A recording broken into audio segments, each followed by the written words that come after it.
যেই রান্নায় মনের মাধুরী মিশানো হয় সেই খাবারের স্বাদ সম্পূর্ণ আলাদা হয়। Hello everyone, welcome back to my another mini blog. আমি চলে এসেছি পূজা আবার একটা নতুন ভিডিওতে। তোমাদের অনেক অনেক অনেক ভালোবাসা।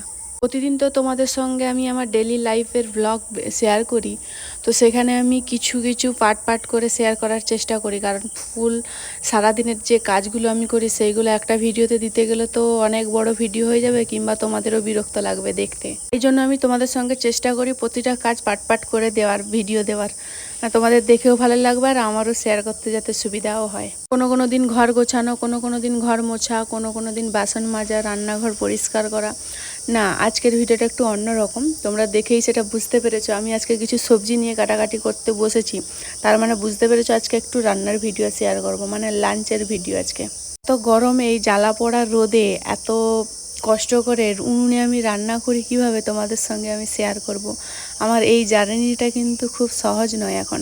কিন্তু বিয়ের পরে বললেই চলে, আমি একটা দিনও বাড়িতে সেরকম থাকতে পাইনি, তাই জন্য হয়তো উপরওয়ালা ভগবান স্বয়ং নিজেই আমার এখন পরীক্ষা নিচ্ছে, যে এখন বাড়িতে কাউকে না রেখে এই অবস্থায় বাড়ির সব কাজ করাচ্ছে আমাকে। ভগবান কিন্তু যার যতটা কষ্ট হয় তাকে কিন্তু সেই পরিমাণ মতো সহ্য ক্ষমতা দিয়ে রাখেন, এটাই কিন্তু ভগবানের সৃষ্টি। এই হোক, ভগবান কিন্তু আমাকে মনে হয় সেই রকম ক্ষমতাটা দিয়ে রেখেছে, মানে সহ্য ক্ষমতা।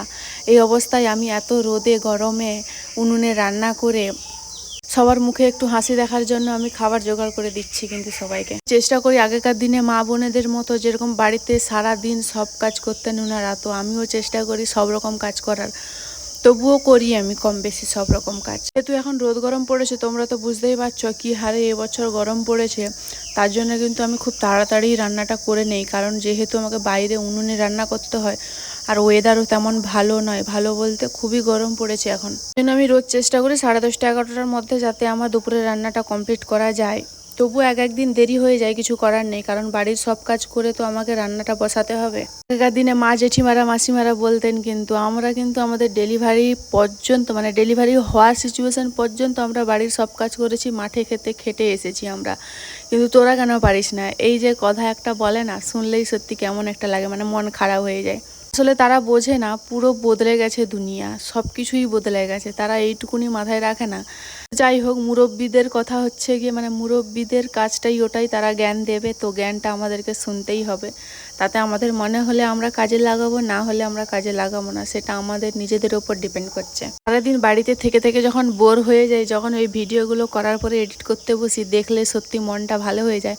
এবং তারপরে ভিডিওগুলো আপলোড করার পরে যখন এত ভিউস আর তোমাদের এত ভালোবাসা, এত লাইক কমেন্ট শেয়ার আসে, তো সেইগুলো দেখলে আরও সত্যি মন একদম ভালো হয়ে যায়, যে না, যেটা করছি সেটার জন্য কিছু অন্তত পাচ্ছি। সেটার জন্য কিছু পাওয়া বলতে এই যে তোমাদের ভালোবাসা পাচ্ছি আমি। তো আমি তো জানি আমার ভিডিওগুলো নিশ্চয়ই তোমাদের ভালো লাগে, ভালো না লাগলে কোনোদিন কেউ লাইক কমেন্ট করে না। তো যাই হোক, এইভাবে আমার ভিডিওগুলো ভালোবাসা দিতে থাকো তোমরা। তো তোমরা আমাকে ভালোবাসলে আমি তোমাদেরকে ভালোবাসবো, এটা নিয়মের খেলা।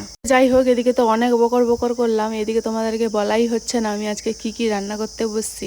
যেহেতু খুব গরম পড়েছে, তেমন কিছু খেতে ভালো লাগে না এখন, এই জন্য আজকে একটু ওই ভাজাভুজি করে আর মাছের ঝাল করে রেখে দিয়েছিলাম।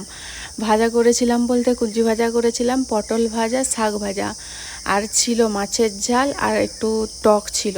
এখন গরম পড়েছে বলে হয়তো, কিন্তু গরম পড়ার আগে যখন ছিল, তখন আমি বাড়িতে থাকতাম, তখন কিন্তু আমি 5টা 6টা করে রান্না করতাম, আরামসে খাওয়াও যেত, কারণ তখন ওয়েদারটা এত সুন্দর ছিল, খাওয়াও খুব ভালো যেত। কারণ এখন ওয়েদারটা এত বাজে হয়ে গেছে গরমের জন্য, খেতেও ভালো লাগে না, আর খেতে মন চাইলেও খাওয়া যায় না।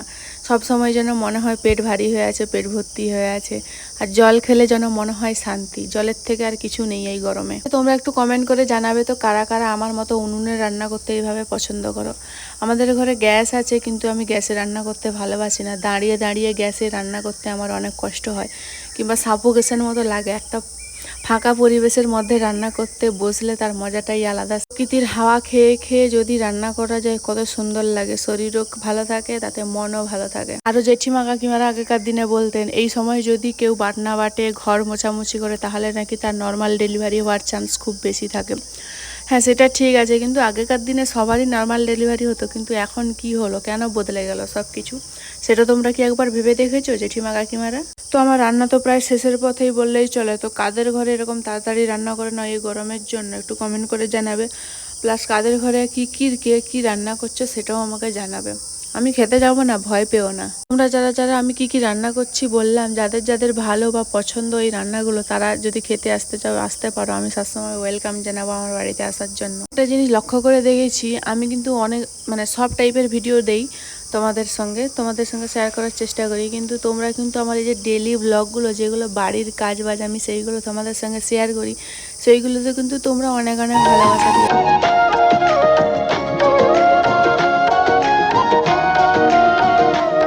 তো আমি তো গান শুনছিলাম রান্না করতে করতে। তোমরা একটা জিনিস লক্ষ্য করো, এত মুভ করছিল কি বলবো, সেটা তোমাদেরকে আমি দেখালাম।